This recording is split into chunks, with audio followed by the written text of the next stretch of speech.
Shalom Bapak Ibu yang terkasih dalam Tuhan Yesus Kristus dan para persawan yang budiman.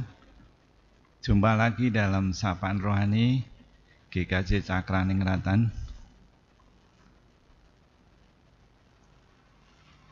Hari ini dengan tema tujuan hidup Anda. Diambil dari Amsal 16 ayat 4a. Namun sebelum kita masuk dalam firman Tuhan, marilah kita berdoa. Tuhan Yesus yang baik hati, terima kasih hari ini Kau pertemukan kami untuk bisa mengikuti sapaan rohani di hari yang indah ini ya Bapa. Walaupun hanya melalui online, namun bisa memberikan kekuatan bagi hidup kami. Tolong tuntun berkati ya Bapa, agar kami bisa mendengarkan sapaan rohani ini dengan baik dan lancar. Dan berkati juga ya Bapa, Bapak Ibu yang mendengarkan bisa menerima dengan baik dan bisa melakukan dalam kehidupan sehari-hari. Terima kasih ya Tuhan, hanya di dalam nama Tuhan Yesus kami berdoa dan mengucap syukur. Amin.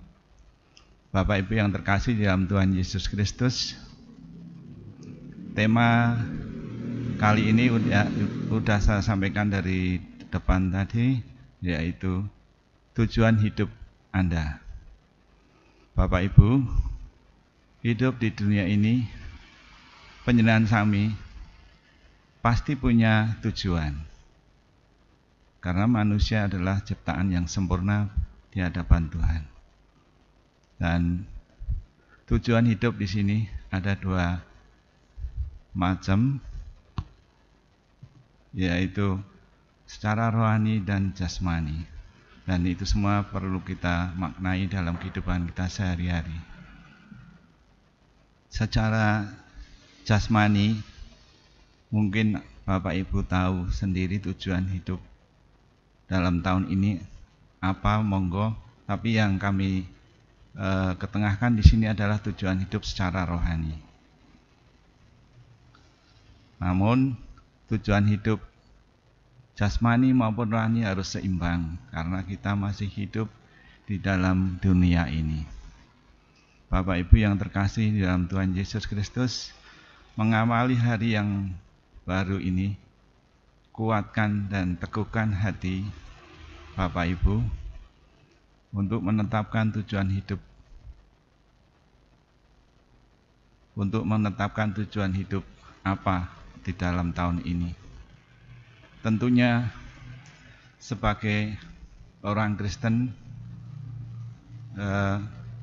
dan orang Kristen tahu sendiri bahwa orang Kristen merupakan sudah menjadi mengikuti identitasnya sebagai pengikut Kristus. Jadi pengikut Kristus nantinya pun pada saatnya akan menuju kepada tujuan Kristus itu sendiri. Konkretnya ada beberapa macam. Dari pandangan Karl Barth, seorang teolog dari Swiss, mengatakan bahwa ada 5 macam tujuan hidup yang perlu kita dalami, yaitu satu,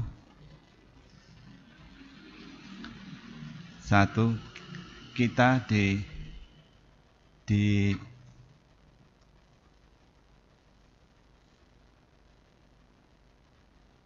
kita dirancang untuk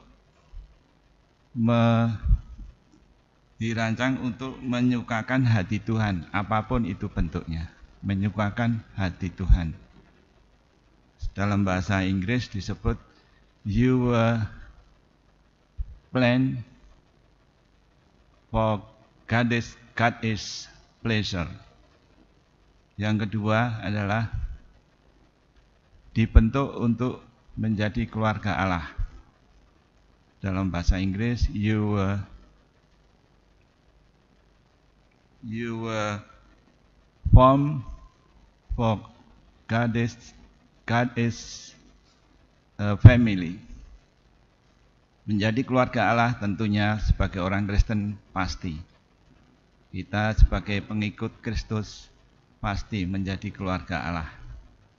Kemudian yang ketiga, kita dirancang, diciptakan untuk atau ditransformasikan menjadi seperti Kristus. Nah, ini hal yang paling berat bagi kita karena kita masih hidup di dunia, tapi kita harus mengupayakan untuk mengarah ke sana, untuk menjadi seperti Kristus. Yang keempat, kita diasah untuk berpelayanan, melayani Tuhan Yesus sepenuh hati. Atau dalam bahasa Inggrisnya yaitu yourself to serving God. Diasah untuk berpelayanan kepada Tuhan Yesus Kristus. Mungkin Bapak Ibu sudah sudah berpengalaman dalam berpelayanan, namun tidak kalah pentingnya kalau ini ditekankan agar kita lebih berpelayanan lagi. Itu pendapat dari Karl Barth. Kemudian yang kelima, yaitu kita dibuat untuk suatu misi. You were made for mission. Misi untuk mengabarkan Injil. Mengabarkan Injil ke semua penjuru maupun beberapa masuk dalam keluarga maupun lingkungan maupun dalam lingkungan yang lebih besar lagi. Monggo itu merupakan tugas kita. Jadi itulah pandangan Karl Barth. Bagaimana tujuan hidup Anda di dalam tahun ini? Tentukan, dan mumpung kita masih ada waktu, bisa menetapkan tujuan hidup kita di tahun yang baru ini. Jadi think big, pikiran yang besar, kemudian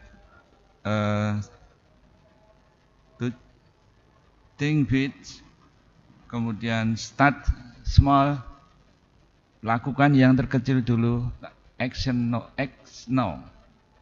Jadi laksanakan segera dan nantinya serahkan pada Tuhan Yesus.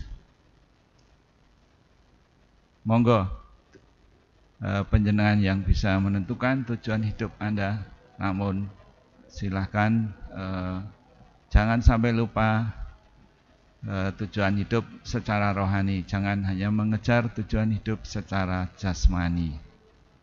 Amin. Bapak Ibu yang terkasih dalam Tuhan Yesus Kristus dan para pirsawan yang budiman, sebelum kita akhiri sapaan rohani ini, marilah kita berdoa terlebih dahulu.